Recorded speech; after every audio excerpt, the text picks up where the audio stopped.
And we continue that trend with this session on visual merchandising and innovative store design.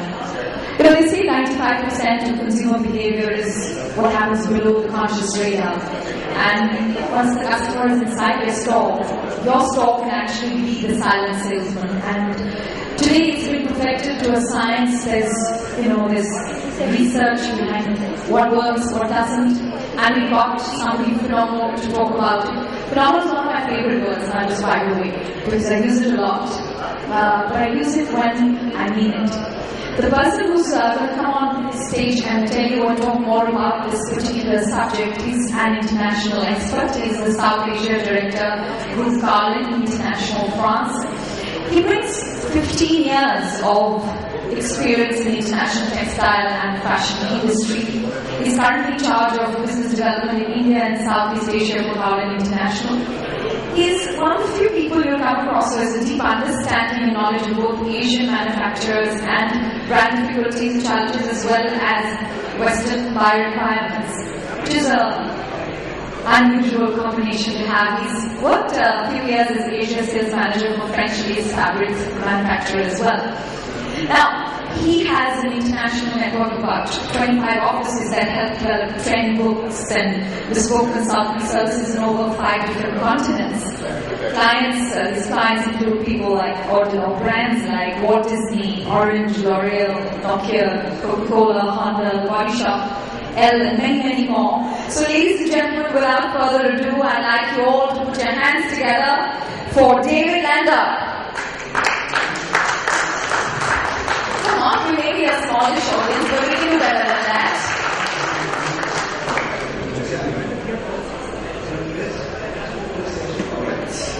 Good afternoon. Could we plug the video? Yeah, thank you. Good afternoon, ladies and gentlemen, and welcome to this two-day presentation. Well, here is basically the agenda of this presentation. I'm going to very briefly introduce you my company, Carlin International. Then we will see the golden rules of merchandising. And we will end up this presentation with the key window display concept. First, brief introduction to Carlin International. We are the oldest design studio in the world. We were created in 1947 by a gentleman named Mr. Fred Carlin. In 1958, our founder, Mr. Fred Carlin, created the very first color committee ever, the French Color Committee. That color committee became the European Color Committee later on, and nowadays is one of the most, if not the most influent color committee worldwide, named Intercolor. In 1970, we were the first one, together with another design agency, to start working on trend forecasting. We released our very first trend book for ladies wear in 1970. And in 1991, our current CEO and chairman, Mrs. Edith Keller, took over the company. She was previously running a co-publication agency. So we are French, but we're also willing to be international. I'm based in Bangkok, but I'm coming to India on a regular basis. But almost every month I'm here, either in Delhi, in Bangalore, or in Mumbai. We have in Asia 8 offices, altogether 25 offices in the world. Well, this is basically all our departments. We have, as previously mentioned, a strong trend forecasting department, but our main activity remains in design, in exclusive development. Whether we're talking about product development, or fashion, for interior design, for industrial design. We work with Motorola, we work with Samsung in South Korea, we work with IBM, we work with many leading guns in the market, or retail concepts and visual merchandising. And when we work on these kind of projects, our communication department works very closely hand in hand with our design department. We have also one department which is dedicated to creativity. Along the years, we are more than 70 years old. We have developed our own creative tools, and we are willing nowadays to share our creative methodology with our customers, especially in Asia. We work a lot on creative workshops for leading fashion brands in Asia. Really, our core, our key strength is our cross expertise. Whatever the nature of the project, we work on marketing, design, and communication. This is something which is, to my mind, that I've been coming to India on a regular basis for the past 18 months. This is something which is really missing in India at the time being. We can see from time to time some very good products. We can see also some good retail concepts or visual merchandising, but the link between the product and communication, retail, VM is missing. I don't see many brands nowadays in India who are able to develop a consistency is key here, a consistent policy in terms of both product and retail content. And my company, I believe, so is able to do that. Well, merchandising. Here is what we're going to see very quickly on merchandising. The objective, what is the key objective of merchandising?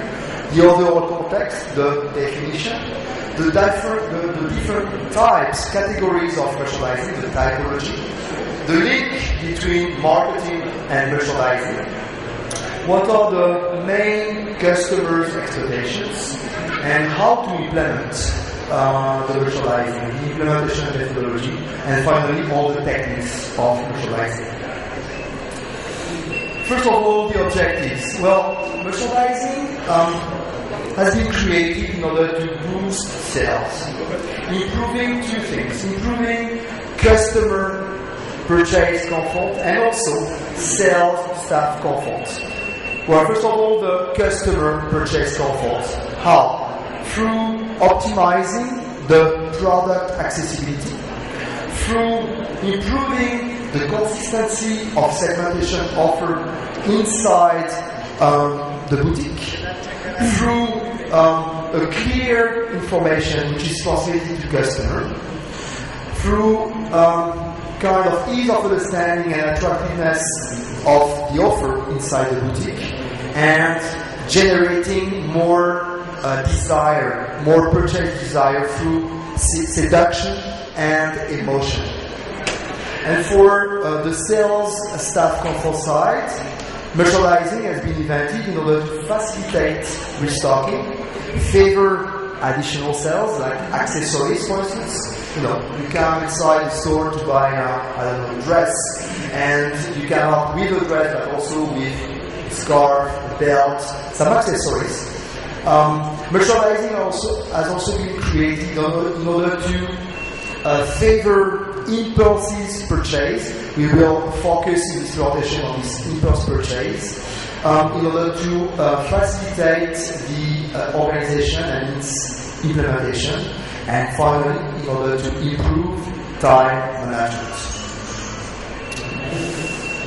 What is the point of sales a boutique about? It's mainly about the visual experience. 75% of purchase desire is very much linked to the visual environment, to the logos, to the store layout, to the decor, the signs, the photo, etc.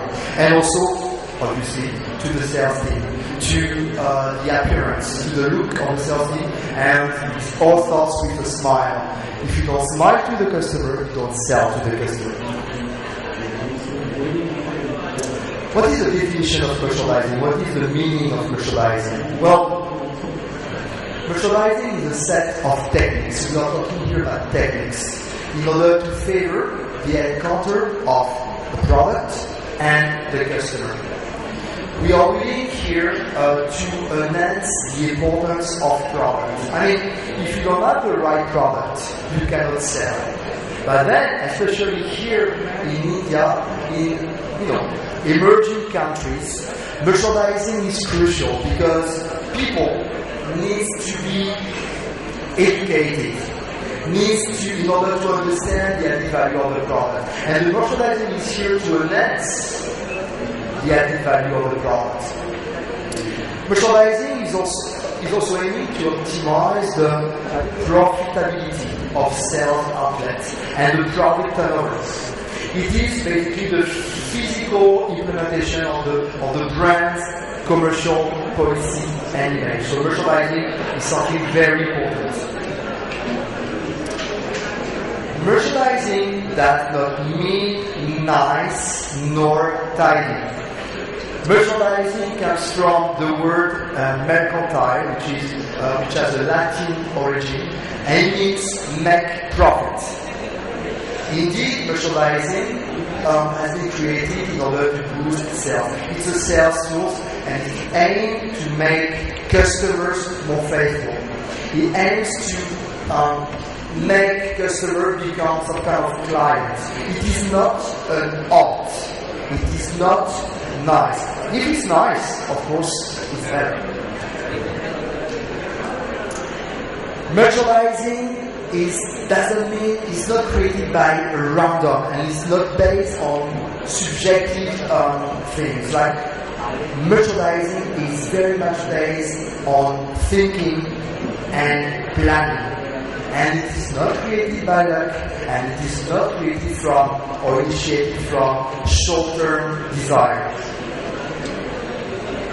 What are the different kinds of merchandising? Well, organization is one, seduction, in order to create an attractive sales universe is two, and finally management. We want to manage the product life cycle, we want to manage the product turnover through merchandising.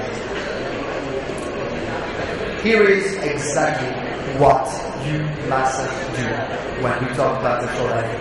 This kind of building up things together, looking at, sorry, there is no other word for that, it looks like a complete mess to me. So this is really something that you must avoid. The link between marketing and merchandising is very strong. Before implementing any merchandising strategy, you need to study your customers. You need to study the product range. You need to understand the corporate sales policy and the brand image. And then, through merchandising, you want to generate selection and impulse purchases. The 5 golden hour of merchandising: the right product at the right location, at the right time, with the right quality, and at the right price. These are the 5 golden hours of merchandising. The very first thing you need to understand when you want to implement a new merchandising is how the customer moves inside the store. You have to follow the customer's pathway. And then you need to pay attention to these pillars of merchandising. Seduction. You want to seduce this customer. You want to communicate. You want to communicate the needed information related to product decoding through pathway and motion. Don't forget that the customer is always moving inside the store. You want to pay attention to implementation. You want to make the offer clearer to first-time customers in order to make them more faithful, in order to make them come back to the store later on, and you want to manage the linear and its various profits. What are the customers' expectations? These are, for us, customers are the key of any business. So if you want to improve your business, you need to understand the customer. And the golden rule here is that, we better consume what we understand. So, what she likes, sorry, I use the word she because I believe in women. Fashion and design business in general is and has already been boosted by women. So women have a key role to play in our business. Obviously, I don't forget men. So I should have put she and he likes. Well, first of all, she likes easy access to products. And she wants to have some choices. She wants to be able to choose between several products. She wants to buy easy, the purchase comfort concept. Easy to find products, user-friendly storage, overall cleanliness of the store, and some relevant information. She also wants to be surprised. Not too much, but she wants to be surprised. If you don't change the merchandising, it's kind of boring. There is a routine. And a routine is not favoring business. She wants to be surprised and she wants to have some choice diversity.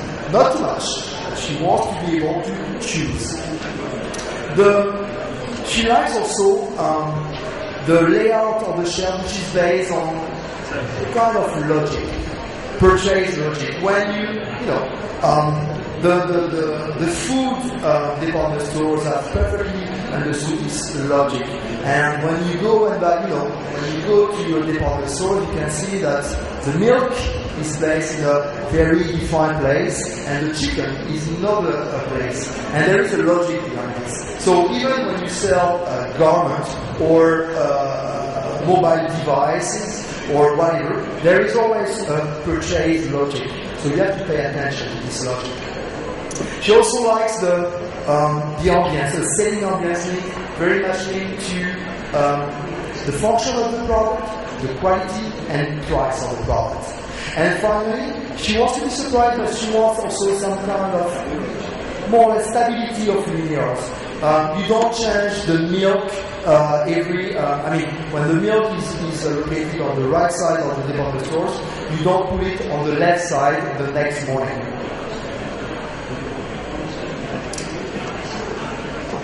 What she doesn't like, she hates when she cannot buy products, when we have this problem of this issue of out-of-stock products. She doesn't like wasting time. She likes choice diversity, but she doesn't like too much mix of styles. She doesn't like neither too much scattered offer. She wants to be advised. She needs sometimes some support, some explanation, that she hates being forced to purchase. The forced sales is something you must avoid. She doesn't like neither the lack of space to move around and purchase, and of course, she doesn't like the lack of information through the label, the price, etc. The right questions to be asked when you want to implement a new merchandising concept. When the product life cycle is key. What kind of product you want to sell? How? The presentation tools, and where, the selling space. So before implementing any merchandising concept, you need to prepare this. You need to, again, watch very carefully the customer flow, how the customer moves around the boutique. You need also to plan a very consistent zoning. I will come back to this zoning concept a little bit later. You need also to plan the product display through furniture, product fitting, support, etc. And maybe the most important thing, you need to define again the customer pathway and optimize it based on hot and cold zone. The cashier zone, you want the customer to pay, so the cashier zone is something very important. And once you have prepared all these things, you need to implement. You need to go to the action phase. So you need to implement the furniture first, according to plan. You need to double check the customer pathway and maybe revise or modify it if needed. You need to organize the offer. You need to group, to gather the offer in order to get a greater density of product. You need then to implement the product according to all these merchandising techniques. And finally, you need to make sure that your merchandising is based on these two key concepts: seduction, you want to seduce the customer, and communication, you want to communicate a message, you want through merchandising to enhance the added value of the product and the overall corporate image of the company. When you start implementing merchandising, you first need to understand that most of the time, the customer moves spontaneously on his right and focus on the right side of selling space. When the customer faces obstacles, he goes around the obstacle again on his right. When the customer arrives in front of a shelf, he wants to position himself in the middle, in the center of the shelf. And then he can look on his left and his right in order to find the right product. The customer is also attracted by outside corners. The customer will focus on wide open alleys. And finally, the customer is always attracted by visual animated presentations and by bright colors. Here is the zoning. So on the right side, with the purple color, you've got the impulse purchase zone, and on the left side, with the blue color, you've got the planned purchase area. So we always define or break down the boutique space in three subspaces: the cold zone, the appealing zone, and the hot zone. The cold zone is where you will find all the products matching this need purchase, the permanent basic products, and all the the products that are purchased thanks to the usual customer pathway. This is the cold zone. The appealing zone is the most important zone for merchandising, because this is where the 5 R's, the right product at the right place, the right location, right quality at the right price, are the most important. So you can very, very much play on the importance of the appealing zone thanks to these 5 R's. And finally, the hot zone is where we have all these impulse pleasure purchase, and also where the trendy products and the product and the image of the product can be also very important. So merchandising can also very much play on the interaction between appealing zone and hot zone. Another thing which is important when you start implementing merchandising is the focal point. What is it? It's a place on the wall, on pillar, whatever, where all human looks focus on, according again to the motion, to the customer's pathway. And most of the time in a boutique, if not, a boutique has several focal points. So you need to understand that, and you need to identify these focal points.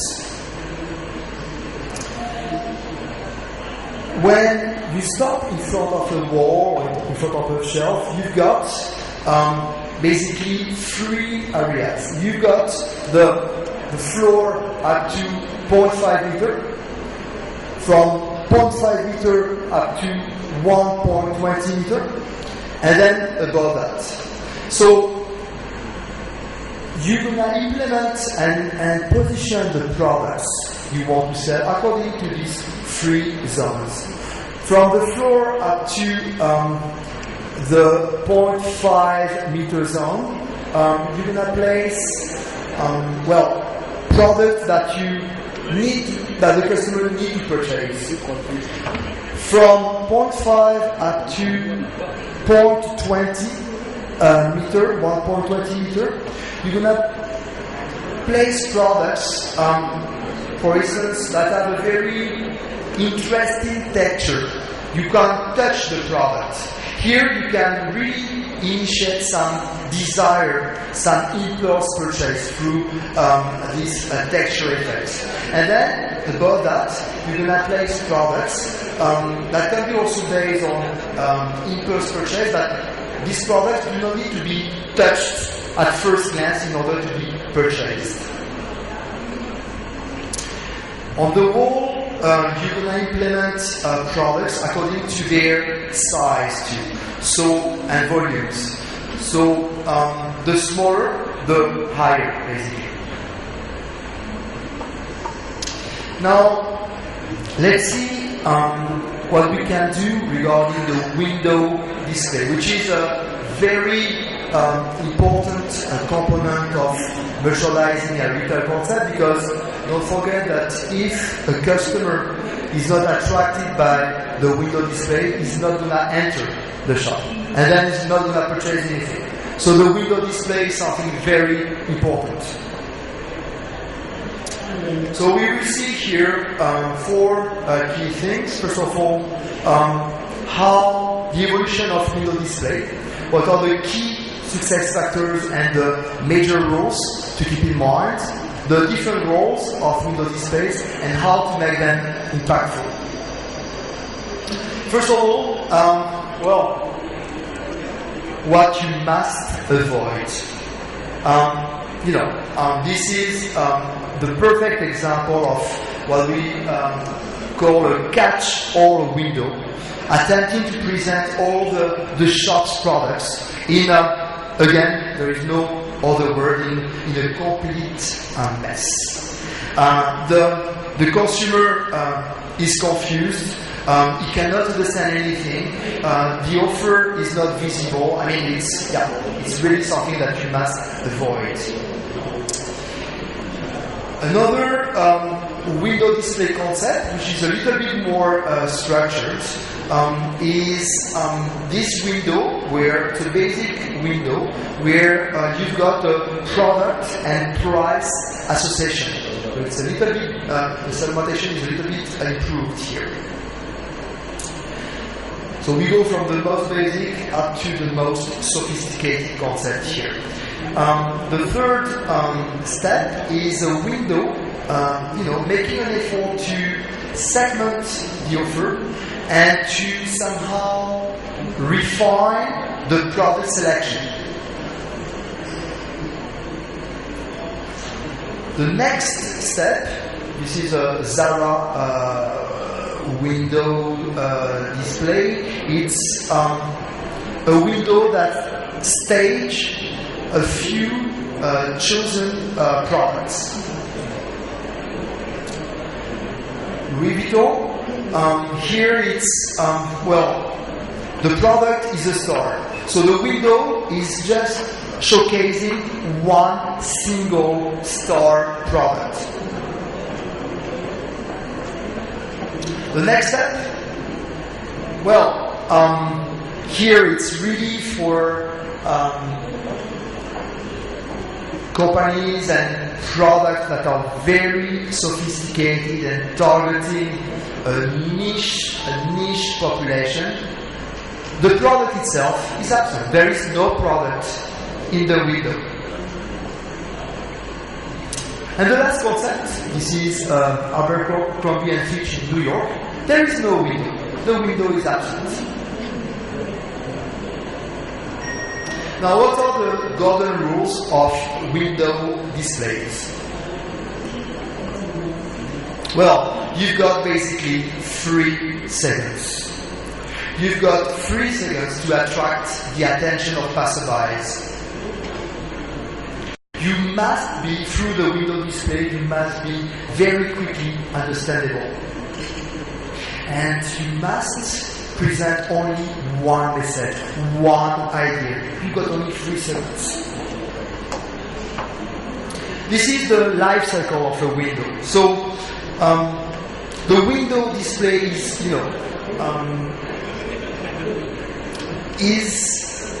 ideally only lasting 3 weeks.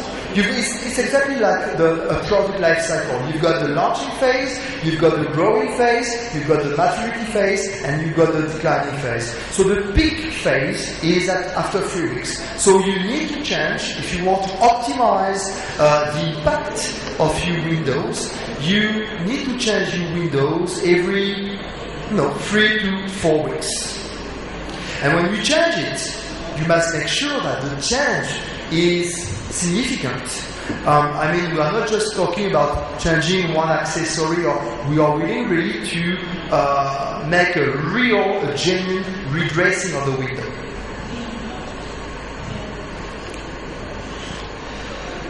Again, the window must be very clearly understood. It must catch the eye of passerby and compel them to enter the shop. It must also reflect the shop's product offer. Carefully chosen products, but relevant. It's the star products of the collection.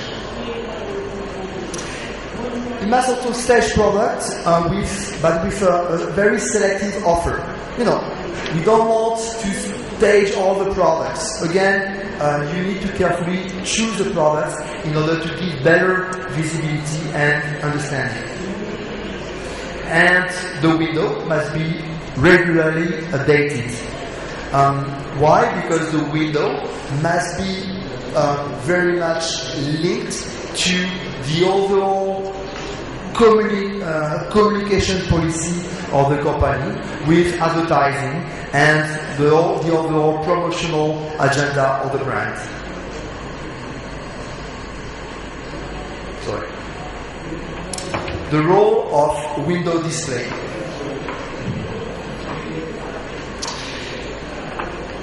A window display is like an article in a magazine or in newspapers. You've got the 20 meters phase. In 1 second, you see the window display at 20 meters. And here is very much like, the image you've got on the article and the top title. You've got only like a few seconds to read that. For window display is 1 second. And at this stage, you want to create surprise with the staging through colors and product display. Then the second step, you like what you have seen at 20 meters, so you want to get a closer look. And here you arrive at 5 meters, and you've got 5 seconds to seduce the customer. And it's exactly like, at first stage you are interested by the picture of the article and the title, and then you read the subtitle. So this is the 5 meters subtitle phase. Here you want to enhance the value of the product with a very consistent message in the window. And the last step is the 1 meter step. Do you like what you have seen at 5 meters? Then you get again a closer look. And here you've got 15 seconds to seduce the consumer. You want really to convince the customer to get inside the shop. So you want here to play with design, added value product. The price, of course, is also important at this stage. And then you can see that that person is very much attracted to by the window. She's ready to get inside the store.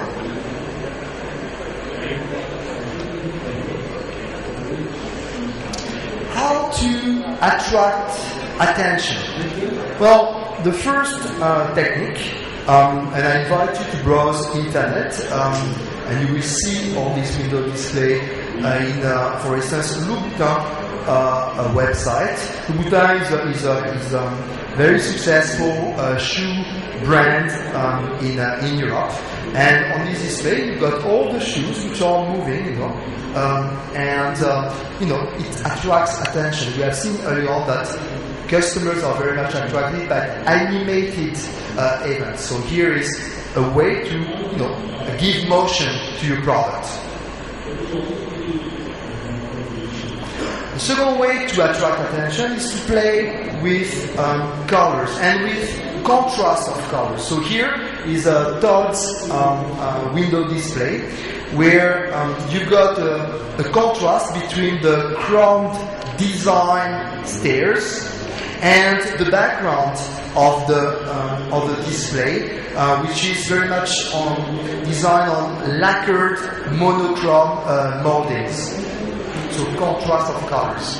Another way, again, Todd's window display, still playing with contrasted colors and effects. Another way to attract attention is to play with verticality. So here is Paul Smith window display in London. You can also play with volume, different volumes. This slide is about the Conran shop. Christmas window 2012. You can also play with light. Here is the window display of Nespresso in Paris for the launch of a very limited edition named Khazar Coffee on Champs-Élysées last year. How to window display can help you also to create the event, to make the buzz. First of all, you can play on size, colors, and movement. Here is the window display of Apple, which is playing on this proportion, on XXL size and also animated products.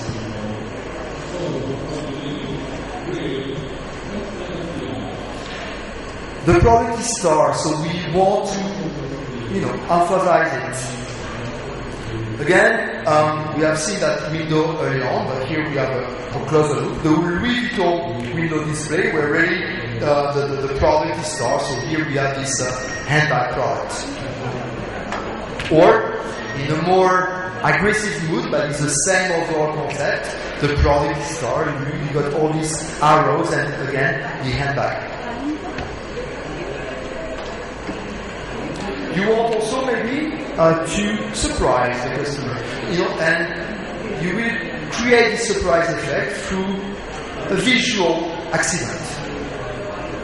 So here is, for instance, the new Apple's window for the launch of this new iPod product. They have simulated a broken window in front of iPod Hi-Fi sound component. Or in the same vein, you've got this collaboration between a Diesel brand and Fiat car brand in 2009, where we already here the brand was really targeting a young target audience, and in both their flagship store in Paris and Madrid, they have created this Fiat 500 car crashed into the window, and the passerby couldn't resist stopping to pose in front of the window, and it was a very successful design.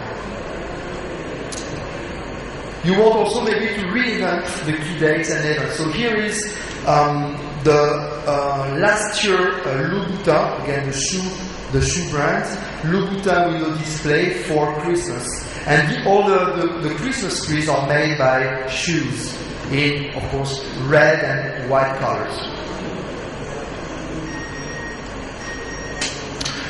Here is also in the same vein another window display made by Loewe in Paris. It's very much a spring pop art event.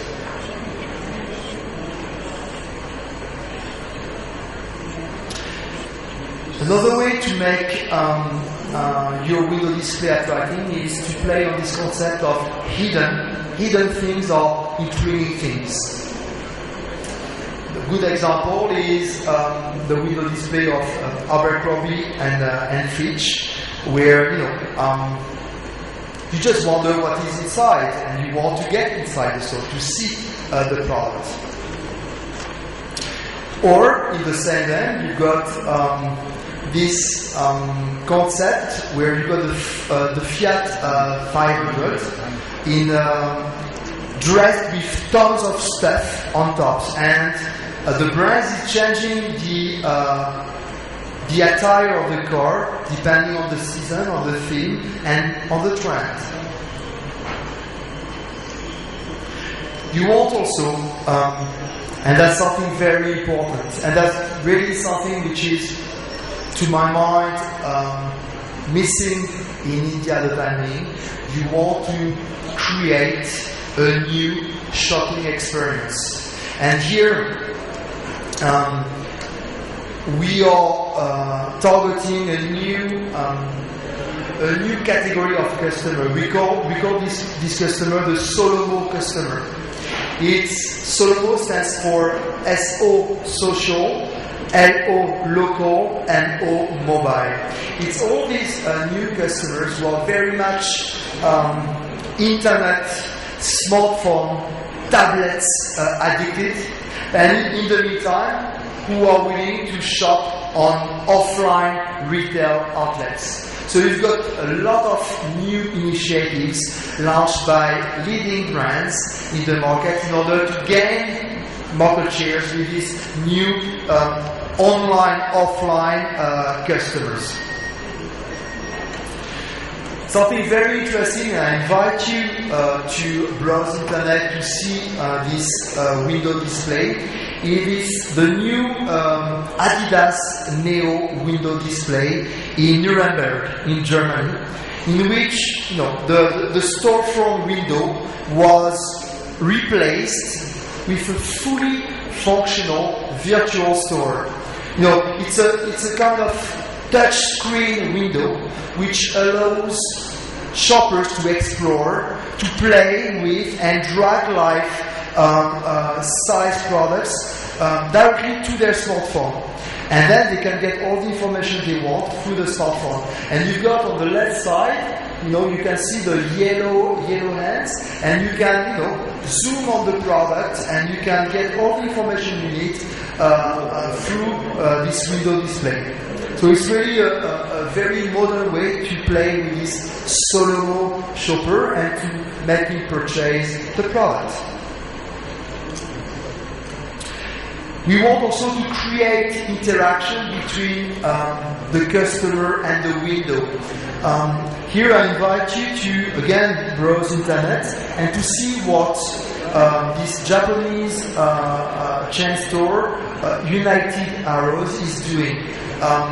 All the dummies are some kind of marionette, and with the new technology, kinetic technology, when you move in front of the window display, the marionette is moving with you. And it's really creating a buzz in Japan at the time being, and United Arrows has increased its sales by 40%. 40% thanks to this technique. So really I invite you to browse internet and to see the concept is very interesting. You can also play with music, playing with real live music events. Like here, for instance, you've got that was last year in Topshop flagship store located in Oxford Street in London. You've got the singer-songwriter Delila, which performed live in front of the people. So live music can be very interesting, of course with a star. You can also try to make the window event go viral. Here, that's something we have created recently in Paris for a lingerie brand named Empreinte. We have created a hologram based on seduction and humor, and we really created the buzz in Paris. You can go to our website and see the hologram. it was very successful. And what was even more successful afterwards is to make the link between the window, the hologram, and the web through a video advertising campaign. We have put this hologram on YouTube, and the brand had more than 1 million views in 2 months. So I can tell you the investment, they got the return on investment basically. It was very, very successful. Well, I think we are more or less done with this today presentation. Do you have any questions? Yes, please. Can we have a microphone?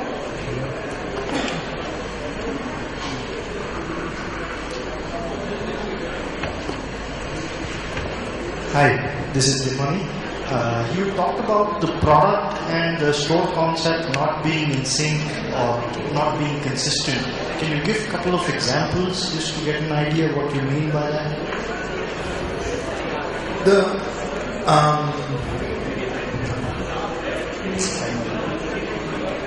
Everything starts with the brand DNA. I'm not sure. I've been here for 18 months. Don't get me wrong. When I speak, I always speak in average terms. I've seen some very good things in India. Don't get me wrong about that.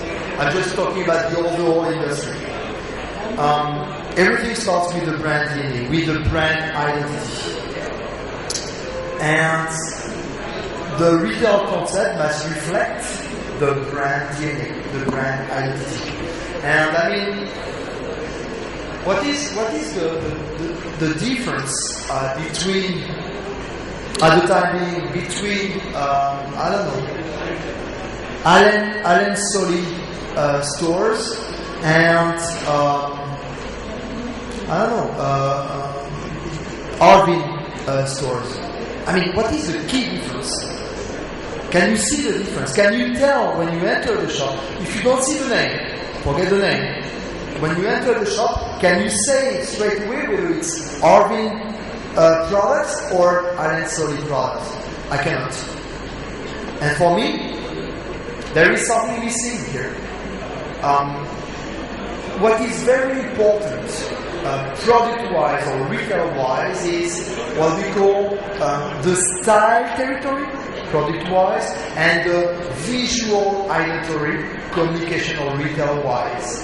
Straight away, you change the product every month, every quarter, every semester, depending on your product policy, or whether you are very trendy or less trendy. But the market wants to see new products all the time. This is the name of the game, and you want to make new products because you want to sell. So the product changes, but the overall style identity does not change. Most of the successful brands in the world are clearly identified by their customers. When I tell you, Mango, when I tell you Gap, when I tell you, straight away you've got in mind what these brands are about. The product change, but the identity doesn't change. It's exactly the same for the retail concepts. You must have some kind of color charts. You must have some visual charts that clearly identify the brand with regards to the customer. And advertising, and then the link between the product and the retail concept is very important. So you have to check also the retail concept, but being consistent to the product and to the overall image. And advertising, I don't see that link. In other terms, I can give you also examples which are exactly the opposite. You have, in life you have rules and exceptions, always. But this is really something which is missing to my mind compared to what you can see in Japan, what you can see in Korea, what you can see to some extent in Thailand, in Bangkok. I'm based in Bangkok, and I can tell you that the retail industry in Bangkok has changed dramatically in the past 10 years. And I'm expecting the same kind of changes, dramatic change in India, not in the next 10 years, in the next 5 years. Hi David, this is Shashwat. You said about shelf layout to be based on business logic. Can you elaborate a bit with respect to denim brand? Yeah, sorry, I didn't understand the question. You're talking about the purchase logic, right? Yeah, shelf layout. Yes, so what is your question? Can you elaborate on this purchase logic? No, the purchase, there is no, the purchase logic very much depends on the product. So I cannot tell you the purchase logic. I need 4 hours to speak about the purchase logic. But basically, it's based on needed products and desired impulse products, impulse purchase. And of course, when we all need to buy products to live. When you enter a food department stores, you want to buy food because you need food to live. But a good merchandising will, of course, help you to find the right product you need, but also other products that are what we call impulse desired products. The logic here is based on the needed products first. This is the pillar of the store, but we want also to desired impulse purchase. So that's based on the logic, and that's based on the nature of the product. And the logic changes depending on the nature of the product. Yes? Hi, I'm Prasan. I think you made a very good point about visual merchandising. Even if someone doesn't see the brand name and enters a shop, he should be able to identify it, and it should be in line with the brand's DNA. So how do we look at this in a mall or a multi-brand format outlet where brands are competing against each other, and the mall will also have its own design or style sense, and all of it together can pretty much become a cocktail because brands competing under a shop, and the shop itself has its own style layout or design layout with their private label coming in and their whole shop floor. It's a big challenge. It's not easy. You need to work with companies like my company. No, just kidding. Well, to some extent, yes. But no, but it demands. There is a double challenge here. Indeed, you've got the mall, which has its own identity, visual identity, and indeed inside the mall you've got all these brands, and they are supposed to be all different. So indeed, it's a challenge. So what do you do when you get such clients? At the time being, I'm not. To be honest with you, I'm just working on retail concept merchandising with only one customer in Mumbai, which is I think the largest department store chain, but I'm not allowed to disclose the name. But the largest department store, I think you know what I'm talking about. But so we are working on both their brands, in-house brands. So we are working on the product, on 3 or 4 brands per season, collections per season, and also on the VM and display concept. But this is for their own brands. This is not for other brands. So it's a little bit easier. In order to manage this conflict, you need to be smart. I don't know. There is ways to manage this, but it's a matter of compromise, and compromise are never easy. I cannot give you a more comprehensive answer in 1 minute. It's a very difficult question. But thanks to Abbas. Well, thank you so much. That's the last of the questions. I actually had an insight to share, or well, a question to ask you. If consumer behavior has been broken down to such nitty-gritties, has the creativity completely gone out? Is it now completely a science? So if you don't get the science right, you can't have a good idea that can overcome the lack of technique in merchandising. Is that a fact now? It's yes, it is.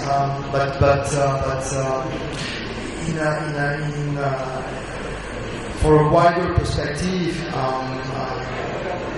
well, to be honest with you, I came here like 10 years ago. I spent 2 months in India. I mean, when I say India, I mean the metros.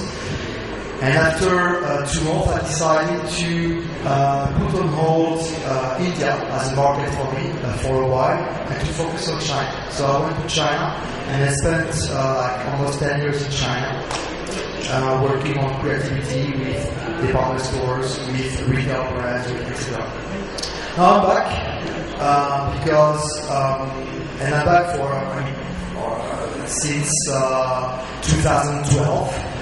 Because everybody is talking about creativity in India. And I mean, my chance is that I work with, I have a transversal approach. I'm not only working with fashion, I'm also working with industrial design brands, I'm working with lifestyle brands, I'm working with interior design brands. And so I can hear that the overall India market is evolving. With regards to creativity. My opinion is that at the time being we started to have more creativity in products rather than in the retail concept. To my mind, the product is evolving quicker than the retail concept. So there is a gap here that we will have to fulfill in the next 5 years if we really want India to become a major player in Asia first, and maybe in the next 10 to 15 years in the world. So creativity is here, but there is a gap between the product and the retail concept, and there is also a missing link between the product and the retail concept. These are the 2 main things that I've identified so far after a very short experience of 18 months in India. Thank you so much. So I guess the science of retail design is here to stay. Thank you so much for sharing your insights with us. Thank you so much.